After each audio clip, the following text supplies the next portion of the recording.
और इस वक्त हम लोग खड़े हैं मुरादाबाद इलाके में, जहां पर ये शहर विधानसभा सीट है और यहाँ के जो प्रत्याशी हैं वो अपने अपने पूरे दमखम लगाए हुए हैं, जोर लगाए हुए हैं कि किसी भी तरीके से जीत निश्चित तौर पर उनकी हो। लेकिन होगी तो एक की ही ना।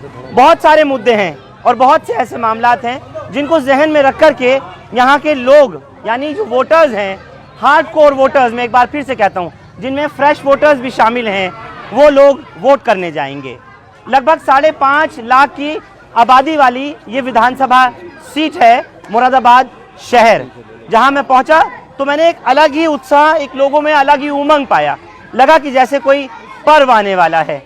लेकिन एक हकीकत और दूसरी तरफ सच्चाई इस बात की भी है कि नौजवानों से, युवाओं से जब बात की तो उन्होंने रोजगार की, शिक्षा की, यानी तालीम की, सेहत की और अपने इलाके में खास तौर से इस सीट पर जो बात की वो डेवलपमेंट की, जिससे अब तक ये इलाका अछूता नजर आया। लोगों के क्या मुद्दे हैं, जनता अब क्या सोच करके, क्या फैसला करके आगे वोट देने जा रही है। 14 तारीख को जब दूसरे फेज का, दूसरे चरण का चुनाव होगा तो यहाँ मुरादाबाद में भी वोटिंग की जाएगी। इस वक्त मेरे साथ में जो स्थानीय पत्रकार है अब्दुल्ला फारूक, वो भी मौजूद हैं, क्योंकि पत्रकारों की पैनी नज़र रहती है उन मुद्दों पर, उन मसाइल पर जो जनता से सीधे तौर पर जुड़े होते हैं। प्रत्याशी तो चाहे किसी भी सियासी जमात का, किसी भी सियासी पार्टी का हो, उसकी अपनी अपनी डफली, अपना अपना राग होता है। लेकिन एक बार जान लेता हूं पत्रकार की नज़र से कि क्या यहाँ के मुद्दे और क्या यहाँ के मामले हैं। अब्दुल्ला, हिंदुस्तान लाइव पर स्वागत है। फरहान भाई, यहाँ का जो मेन मुद्दा है वो एक तो एजुकेशन हो गया, दूसरा ट्रैफिक हो गया और बाकी लाइट की समस्या तो रही है लेकिन अब बेहतर हो चुकी है। और उसके अलावा ये अतिक्रमण, इन तरह के जो मुद्दे हैं शहर में, वो हमेशा ही एक शहर को दिक्कतें हुई हैं। जैसे ये ट्रैफिक है, ट्रैफिक से बहुत दिक्कत हुई है। और बाकी विधायक तो कई बने, हालांकि कई मुस्लिम चेहरे भी बने और जो पिछले विधायक थे वो बीजेपी से रहे हैं, लेकिन जनता जो है वो हमेशा नाखुश ही नज़र आई है। उसकी नहीं, जनता नाखुश नज़र आई है। आपने तो बड़ी बारीकी से उस नफ्स को टटोला होगा जो जनता की है, क्योंकि हम तो आज आए हैं, यहाँ चले जाएंगे, बट आप यहाँ रहते हो, आप यहाँ की स्थानीय पत्रकारिता करते हो। जनता नाखुश किस वजह से है और जो खुश हैं वो खुश किस वजह से हैं? देखिए, अगर हम एक मुस्लिम वोटर्स को अगर देखें तो मुस्लिम्स में जो एक उत्साह है वो कहीं ना कहीं पहले समाजवादी को लेकर था, लेकिन अब समाजवादी को लेकर कुछ कम है। उसकी वजह यही है कि समाजवादी जिन मुद्दों पर आई थी, जो आरक्षण का मुद्दा था, रिजर्वेशन की बात थी, वो रिजर्वेशन की बात बाद में वो पूरी नहीं हो पाई है। एक वजह ये भी रही है। और बाकी अब खुश, मैं मानता हूँ कि ज़्यादा खुश नहीं है। कम ही लोग हैं जो खुश होंगे। मैं मानता हूँ वो या तो कार्यकर्ता हो गए या उनका कोई ना कोई पॉलिटिकल पार्टी में हो, वो लोग खुश होंगे। नहीं तो बिजली का, पानी का, सड़क का, सीवर का, या फिर जो अगर हम बात करें कि स्वास्थ्य का या तालीम का, उसके ऊपर कोई काम नहीं हुआ आज तक। इसका मतलब ये हुआ आपका? नहीं, यहाँ ऐसा कोई काम नहीं हुआ है। देखिए, अगर हम हुआ क्या फिर? देखिए, अगर हम तालीम की बात करें तो तालीम में यहाँ यूनिवर्सिटी तो बनी लेकिन प्राइवेट, ठीक है। और अगर हम हेल्थ की बात करें तो यहाँ आज भी इलाज कराने के लोगों को दिल्ली जाना पड़ता है। यहाँ जो मेडिकल फैसिलिटीज़ हैं वो काफ़ी महंगी हैं, कॉस्टली हैं, और जो गरीब तबका है वो फिर भी दिल्ली की तरफ ही रुख करता है अपने इलाज के लिए। क्या ऐसा लगता है आपको कि नौजवान जो हैं, खासतौर से जो ये फ्रेश वोटर्स हैं, जिनका पहली मर्तबा वोट आया है, उनके अंदर एक उत्सुकता मैं देख रहा हूं, और लोग ये भी कह रहे हैं कि इस बार का जो चुनाव है वो भारतीय जनता पार्टी वर्सेस सपा है, समाजवादी है। क्या ये सही है? तो पार्टी वर्सेस सपा हम यूँ नहीं कह सकते। उसकी वजह है जो प्रत्याशी हैं। यहाँ मुरादाबाद का जो समीकरण है वो है 4 अली 1 बजरंग बली। 4 अली 1 बजरंग बली, वो क्या है, उस पर रोशनी डालिए। मान लीजिए कांग्रेस से एक मुस्लिम चेहरा हो गया, समाजवादी से एक मुस्लिम चेहरा हो गया, MIM से मुस्लिम चेहरा हो गया, BSP से मुस्लिम चेहरा हो गया, लेकिन बीजेपी से एक ही चेहरा है जो कि बीजेपी का है, रितेश। तो यहाँ का जो चुनावी समीकरण है वो 4 अली 1 बजरंग बली पे आगे टिका हुआ है। ये भी खूब कहा कि यहाँ का जो चुनावी समीकरण है इस मुरादाबाद शहरी सीट का, वो 4 अली और 1 बजरंग बली, ये भी खूब कहा। मैं अब्दुल्ला आपसे बात कंटिन्यू करूंगा। मेरे साथ इस वक्त MIM के जो प्रत्याशी हैं मुरादाबाद शहरी सीट से, वो वाकी रशीद साहब हैं। शुक्रिया सर, बहुत बहुत आपका यहाँ तक आने के लिए आपका बहुत बहुत शुक्रिया। मैं दिल्ली से आया हूँ ये चीज़ जानने के लिए कि मुरादाबाद में लोगों का, वोटर्स का जो मिजाज है, जो मूड है, वो क्या है, क्योंकि आप डोर टू डोर कैंपेनिंग कर रहे हैं, घरों पे जा रहे हैं, लोगों से मिल रहे हैं, क्या मुद्दे हैं ऐसे जिनको लेकर के आप चुनाव में खड़े हुए? देखिए, सबसे बड़ा मुद्दा तो हिस्सेदारी का है।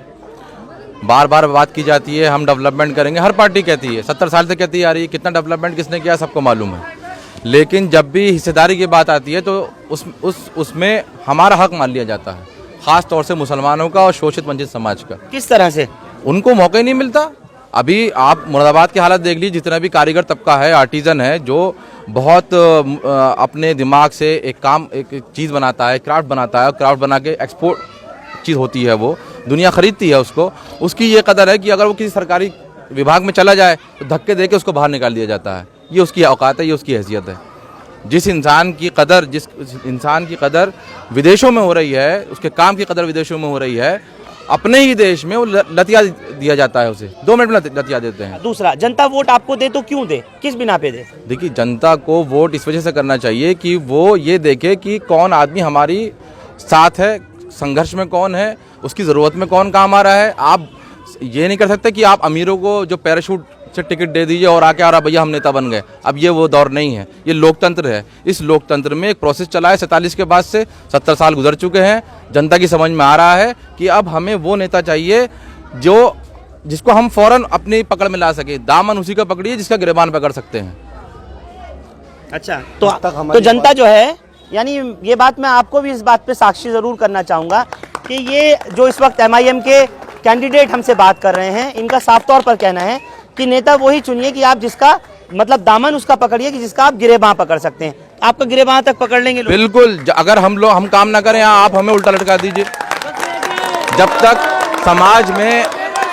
समाज के लोग जो वोटर है, अगर वो इतना जागरूक नहीं है कि उसके वोट की कितनी ताकत है, वो सत्ता में बैठ के जो लोग बैठते हैं उनको अपने वोट की ताकत से हर 5 साल में बदल सकता है। ये बहुत बड़ी ताकत है।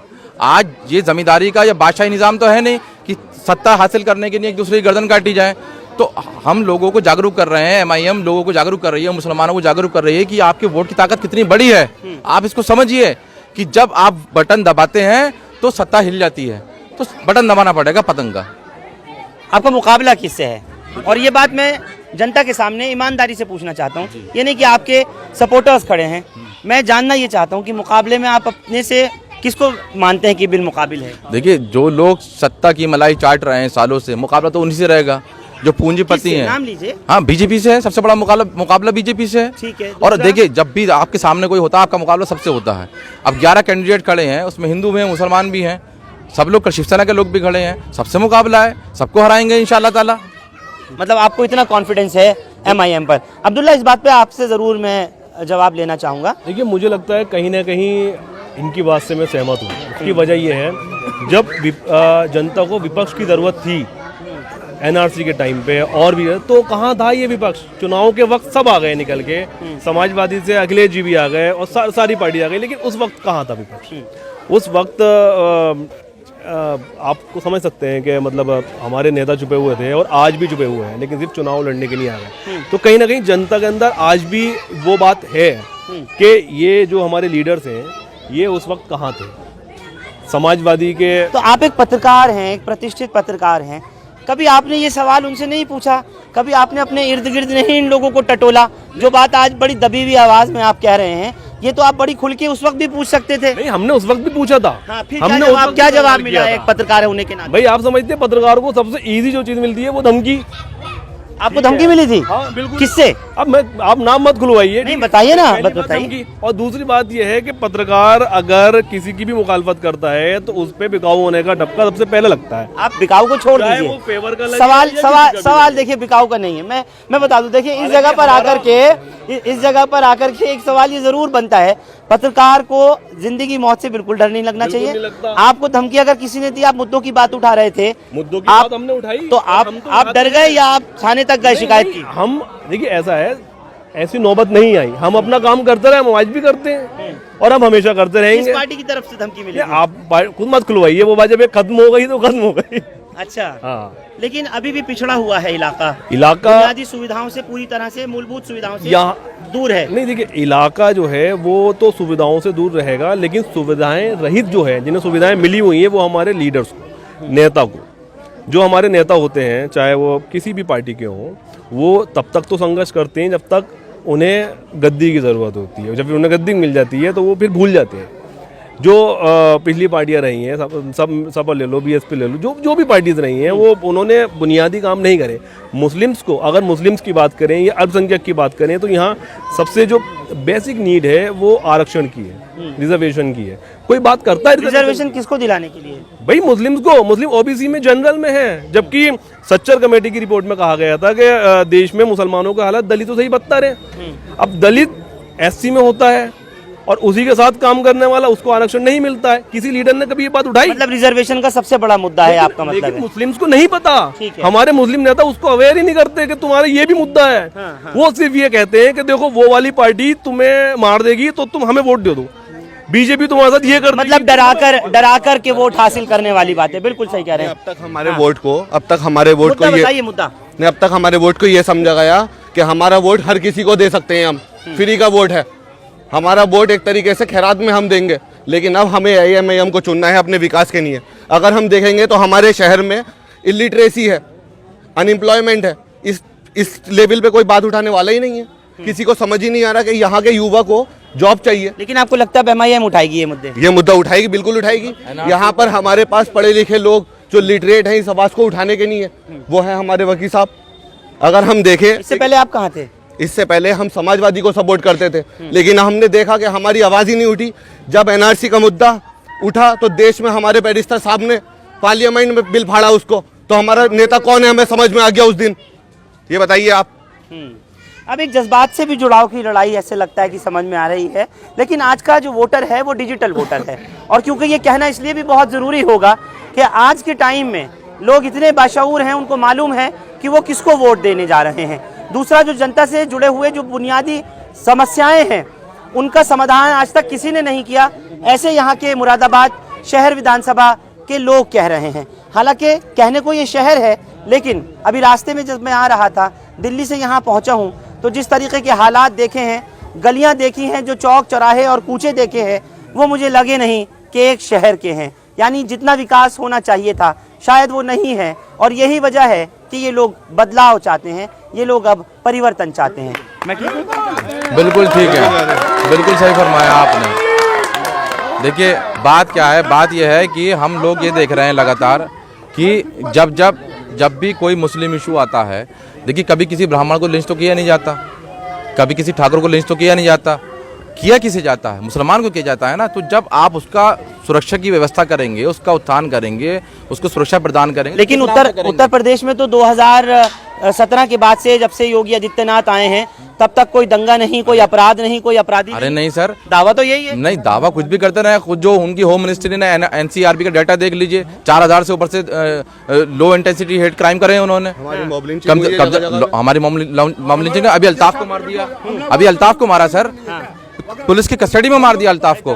और ये क्या मार दिया कि साहब उसने वो 3 फीट की टोटी पे खड़े होकर फांसी लगा ली। 3 फीट की टोटी पे खड़े होकर फांसी लगा सकता है? आगरे का केस आप बता रहे हैं जी, अल्ताफ वाला। उसके बाद क्या कहते हैं, पहले पहलू खान को मारा था, फिर अखलाक को मारा। ये तो लिंच, हमसे नफरत किस बात की है? हमें शिकायत अपने जो हिंदू समाज है, जो बहुसंख्यक समाज है, हम उनसे कहते हैं हमसे आपको किस बात की शिकायत है? इस बात की कि हम मुसलमान हैं। हमें तो आपसे शिकायत नहीं है कि आप हिंदू हैं। हर किसी को संविधान ने इख्तियार दिया, जिसको जो चाहे मजहब इख्तियार करे। आज लड़कियां जो है कर्नाटक, इस बार का चुनाव जो है वो हिंदू बनाम मुस्लिम होगा, वो या मुद्दे बनाम वो पार्टियां जो जीत चुकी? नहीं, हम मुद्दों पे बात करेंगे। वो चाहते हैं कि 80 और 20 की बात हो, और हम चाहते हैं कि जो NRC CAA में हमारे साथ खड़े रहे, हम उनका साथ देंगे। हम जब NRC CAA का हमने मुद्दा उठाया था तो उस टाइम राजनीतिक दल में नहीं थे, हम सिविल सोसाइटी के लोग थे। लेकिन सबसे पहले हमारे साथ कंधे से कंधा मिला के जो खड़ा हुआ वो MIM के लोग थे, गोली खाने के लिए। इसलिए आज हम MIM में। तो बच्चों की तालीम को देखते हुए या सेहत को देखते हुए, रोजगार के मसलों को देखते हुए अब तक क्या कुछ किया गया, ये निकल कर के सामने वो दिल की बातें लोगों की आ पाई हैं जो मैंने टटोलने की, उनको खोजने की कोशिश की है। हर तरफ सिर्फ एक ही बात है कि जो कुछ होना चाहिए था वो नहीं हुआ। जो गति थी, जो रफ्तार थी, जो दिखाई गई, वो उससे बरअक्स थी। यानी कहना कुछ था और करना कुछ था। आज लोग अपने को समझते हैं कि हमें ठग लिया गया था। क्या कहना चाह रहे थे आप? बच्चों की पढ़ाई की बात तो बहुत दूर की रही, यहाँ तक कि जो बच्चों के पढ़ने के लिए मदरसे के लिए ज़मीन जो दान किया गया था उस ज़मीन तक को बेच के खा गए यहाँ के लोग, यहाँ के विधायक। और मकसद यही था कि आज यहाँ पर कोई विकास का कोई काम यहाँ शहर में नहीं हुआ है। हमारे बच्चे कौन से विधायक? हाजी यूसुफ अंसारी साहब। आप क्यों डर रहे हैं नाम लेने में किसी का? मैं लूंगा नाम, मैं क्यों डरूंगा? बयान इसका हम लोगों को यही मिला था कि यहाँ के जो मदरसे की ज़मीन थी उस तक को बेच करके खा गया है। कौन खा गया? देखिए हाजी यूसुफ अंसारी साहब जो हैं पूर्व विधायक हैं और इस मर्तबा मैदान में हैं। कौन सी पार्टी से प्रत्याशी? सपा के प्रत्याशी हैं और मैदान में हैं। और उनको जगह जगह यही बात कही जा रही है आवाम में भी कि जामिया अरबिया हयातुल उलूम के नाम से एक यूनिवर्सिटी के लिए मौलाना हयात साहब ने कुछ ज़मीन खरीदी थी, जिनका सपना था कि यहाँ एक जामिया अरबिया यूनिवर्सिटी बने जिसमें मुरादाबाद के जो बच्चे हैं उनको तालीम हासिल करने का मौका मिल सके। हाजी यूसुफ अंसारी साहब जो हैं उन्होंने उस ज़मीन को बेच दिया और शहर के अंदर माहौल क्या प्रूफ है जो बात आप कह रहे हैं या जो आप इल्जामात लगा रहे हैं? देखिए ये सुनी सुनी बातें हैं या ये तथ्यों के साथ है? एविडेंसेस के साथ? तथ्यों के बात तो ऐसी है कि उसके सारे प्रूफ, सारे कागजात, डॉक्यूमेंट्स मौजूद हैं, हम आपको प्रोवाइड करा सकते हैं। उसके लिए एक तहरीक में कुछ लोगों ने तहरीक भी शुरू की कि जामिया अरबिया हयातुल उलूम बनाओ बचाओ मोर्चा के नाम से एक मोर्चा भी बना, उसमें काफ़ी साथी मौजूद हैं, मैं उनकी भी वाइट कराने को तैयार हूँ। सारे प्रूफ ऑडियोस आपको सब मिलेंगी, तो ये खाली ऐसे नाम का इल्जाम नहीं है। तो यानी जो मौजूदा प्रत्याशी हैं समाजवादी पार्टी के, जी। आप खुले तौर पर उनको कह रहे हैं बिल्कुल। वो जीत कैसे गए थे फिर, या जीतने के बाद ये हुआ है? जीतने के बाद ऐसा हुआ ना। अच्छा जी, जब सब सत्ता में आ गए तो सत्ता की जो पावर है उसको उन्होंने मिसयूज किया, गलत इस्तेमाल किया। उपयोग किया। बिल्कुल जी। मैं आपसे पूछना चाह रहा हूँ, कितनी उम्र है आपकी और नाम क्या है? मेरा नाम अतीकुर रहमान है। मैं ऑल इंडिया मुस्लिम फेडरेशन का मंडल अध्यक्ष रह चुका हूँ। और हमारे देखिए, आपकी उम्र कितनी है अतीक भाई? मेरी करीब 58 साल की उम्र है। 58 सालों में क्या कुछ देखा यहाँ? हमने यही देखा, हमेशा सबसे पहले हमने झगड़ा देखा सन 1980 का, वो कांग्रेस की देन थी। मैं मुजफ्फरनगर जब फिजाद हुआ था 2012 में, मैं खुद रील्स लेके गए थे। हमने देखा समाजवादी की देन ऐसी थी, जो मुजफ्फरनगर में हमारी बच्ची हैं, बेटी हैं, माँ बहनें ऐसी ऐसी रो रही थी, कुछ पूछो मत। वो दुख हुआ इसी समाजवादी पार्टी का, हमने उसका बायकॉट करा था। अब 2014 से लेके अब तक क्या देखा? अब तक तो यही हाल है साहब, हमें तो ढका जा रहा है दफ़ा, इसको वोट दे दो, इसको हरा दो, इसको जिता दो। आज अल्लाह का शुक्र है, हमारी मुस्लिम तंजीम का कायद असदुद्दीन अवैसी साहब, बारिस्टर साहब आए हैं। हमको इंशाल्लाह ताला वोट भी देंगे और लड़ेंगे भी और लड़ाएंगे भी। अभी बिजली का क्या हाल है यहाँ? बिजली का लाइट तो बिल महंगा बहुत है, बिजली बहुत महंगी है, कारोबार परेशान लोग हैं। कितने घंटे आती है? लाइट तो सही आ रही है, 24 घंटे करीब लाइट आ रही पहले है। 24 घंटे में से मुझे बताया गया कि 18 घंटे भी नहीं आती थी। हाँ, पहले 18 घंटे भी नहीं आती थी, अब 24 घंटे मतलब 23 घंटे, एक घंटे में ये किसने सुधार करा? ये देखिए सरकार का है। कौन सी सरकार? सरकार जो है सबने तो ईमान, मैं देखिए मैं बताना चाहता हूँ, मैं इतनी दूर से अगर आया हूँ तो सच्चाई जानने के लिए, मुझे सच पता लगना चाहिए। उन मुद्दों की बात भी करिए। देखिए ऐसा प्राइवेट कंपनी का सुधार भी है, कुछ गवर्नमेंट का भी है, ऐसी बात नहीं है। जो अखिलेश ने, जो योगी जी ने जो काम करा है, मतलब घर घर वही बचा है, लेकिन उसका वो बात अलग है, सबको नहीं मिले और ये बात भी सबकी नहीं है। आप दवाइयाँ मिलती हैं आपको? नहीं, दवाई हमने ली नहीं आज तक, न दवाई मिली। जो लोग जाते हैं उनको दवाइयाँ मिलती हैं? हाँ, दवाई डिस्पेंसरी में सरकारी जाते होंगे, मिलती होंगे, वो पहले से मिलती है साहब, दवाई तो पहले से मिलती है। अच्छा, नया क्या हुआ फिर 5 साल में? तो कुछ भी नहीं हुआ, ना तो हमारा कोई इदारा बना, ना हमारी कोई सड़कें बनी, ना कोई विकास हुआ, ना कोई हमारे बच्चों को वजीफा मिला। वजह क्या है? ये मुस्लिम इलाका इसलिए? इसलिए मतलब हमारे साथ तो छूतपना किया जाता है अक्सर, सापा हो या वसापा हो, कैसे भी हो। हमारे कायद जो हैं वो बोलते नहीं, जो हमने कायद बना के भेजा असेंबली में कोई आवाज़ उठाते नहीं है। बट अपने आप क्या क्या देख रहे हैं आगे, क्या उम्मीद? अल्लाह ताला हमारे नौजवानों में और एक जहर है, और इंशाल्लाह AIM को हम लोग सपोर्ट करेंगे। और हमारी उम्मीद भी है, नौजवान बच्चे, नए नस्ल बच्चे हैं जो पहला वोट डालेंगे, इंशाल्लाह AIM को डालेंगे। सर, उनकी सियासत में अगर हम देखें तो हम वो लोग हमें एक भी सीट देने के लिए तैयार नहीं है, तो उनकी रणनीति हमें साफ दिख रही है। And this time we are going to support only AIMIM just because they are raising our voice. They are raising your voice. with a great devotion and dedication also. With a great devotion and dedication, they are going to support it. देखिए एक मसला ये है, जो हमारे उत्तर प्रदेश सरकार के मंत्री महोदय थे, जो BJP की सरकार में मंत्री थे, उन्होंने कहा था मुसलमानों को कब्रों से होते निकालो, इन सब में रेप करो। आज समाजवादी पार्टी ने ले लिया, समाजवादी मान के मुसलमान हो गया वो। ठीक है, इसमें हम इसको विरोध करेंगे। चलिए बाकी आपका बहुत बहुत शुक्रिया कि आपने अपनी बात रखी। वक्त की मेरे पास बहुत तंगी है, जल्दी से बस एक मिनट में सब अपनी अपनी बात रखें। देखिए, मैं इतना कहना चाहता हूँ, अभी अभी आपने बात करी है, आपने जब वीडियो एंड किया था तो कहा था कि मैं यहाँ मुरादाबाद आया, आपने यहाँ के रोड और गलियाँ देखें, उससे पता चलता है कि वो विकास नहीं हो पाया। दूसरी बात, लाइट ही सिर्फ विकास नहीं है ना, देखिए शिक्षा का मुद्दा है, स्वास्थ्य का मुद्दा है, हमारा हॉस्पिटल है, जाकर देखिए आप किसी दिन कि कितना बुरा हाल है आवाम के लिए, आर्टिजन्स के लिए, जो उनको जरूरत पड़ती है। जैसे कि अभी हमारे विधायक जी कह भी रहे थे इस बात को कि होने वाले विधायक जी होने वाले विधायक जी कह रहे थे इस बात को कि जीतने के बाद सबसे पहले इसी मुद्दे को उठाया जाएगा। हॉस्पिटल में जाके देखिए, दवाइयाँ अवेलेबल नहीं है, टेस्ट अवेलेबल नहीं है, और दूसरा मुद्दा शिक्षा का है, स्कूल नहीं है। सरकारी स्कूलों में अगर हैं तो उनमें पढ़ाई नहीं होती तो बिल्डिंग की हालत बहुत बद से बदतर है। तो देखिए, विकास जो सभी चीजों से जुड़ा हुआ है, खाली लाइट का मामला नहीं है। ठीक है, एक मिनट। मुरादाबाद का हालात बहुत ही अच्छा कारोबार था, अब ये सरकार जाने के बाद कारोबारी हालात बिल्कुल खराब कर दिया। कारोबार बिल्कुल नहीं है मुरादाबाद के अंदर। पूरे इंडिया से लोग मुरादाबाद में आया करते थे कारोबार के लिए, इतने अच्छे कारोबार चल रहे थे, मगर कारोबार बिल्कुल नहीं है। इसको जब MIM की सरकार आएगी तो इंशाल्लाह इसको सही कर दिए जाएंगे। बाकी ये कि कारोबार के यहाँ पर बिल्कुल हालात खराब है, कारोबार बिल्कुल नहीं है। हर आदमी हाथ पे हाथ रख करके बैठा हुआ है और हर आदमी परेशान है। घर में लोगों को परेशानी आ रही है, तंगियाँ आ रही हैं, मजबूरी का सामना करना पड़ रहा है। यहाँ के कारोबारी हालात सबसे ज़्यादा बेकार हो गया। इसको सुधारने का जो उम्मीद दिख रहा है वो सिर्फ MIM को दिख रहा है कि ये सुधार सकते हैं यहाँ के शिक्षा को, यहाँ के कारोबार को और यहाँ के स्वास्थ्य को, सबको सुधारने का काम जो कर सकते हैं वो MIM के अंदर मैं देख रहा हूँ, इसलिए मैं उसका सपोर्टर हूँ। चलिए खत्म करूंगा बात। हाँ, इस शेयर के साथ मैं आपसे रुखसत लूंगा कि कुछ ना कुछ लाना पड़ेगी खुद में बेदारी हमें, कुछ ना कुछ लाना पड़ेगी खुद में बेदारी हमें, लूट लेगी रहबरों की वरना मक्कारी हमें, लूट लेगी रहबरों की वरना मक्कारी हमें, और दोस्तों की दुश्मनी पर रखी जाएगी नजर। ये जो समाजवादी और कांग्रेस दोस्त बन के आते हैं, ये उन्हीं की है नीयत है कि दोस्तों की दुश्मनी पर रखी जाएगी नजर, अब नहीं बर्दाश्त आमिर कोई गद्दारी हमें। बहुत बहरहाल ये जनता है और अपना अपना सबको वक्तव्य रखने का, अपनी बात को कहने का सबको हक है। और जो जनता है, जो उसका दुख है, वही दुख से ही जन्मा एक दुखियारी है। इनके अगर मुद्दे पिछड़े हैं, ये इलाका अगर आज पिछड़ा है तो सिर्फ और सिर्फ बुनियादी उन मसाइल की वजह से जिनको नज़रअंदाज किया गया। आप लोग हमारे साथ मुरादाबाद शहर विधानसभा से जुड़े, आपका बहुत शुक्रिया। हिंदुस्तान लाइव फरहान याहिया YouTube पर सब्सक्राइब कर सकते हैं और क्लिक कर सकते हैं बेल आइकन हमारी खबर की पहली नोटिफिकेशन के लिए। फेसबुक पर हमारा page Hindustan live Farhan Yahiya follow और लाइक कर सकते हैं। बहुत बहुत शुक्रिया साथ जुड़ने के लिए। Thank you for now.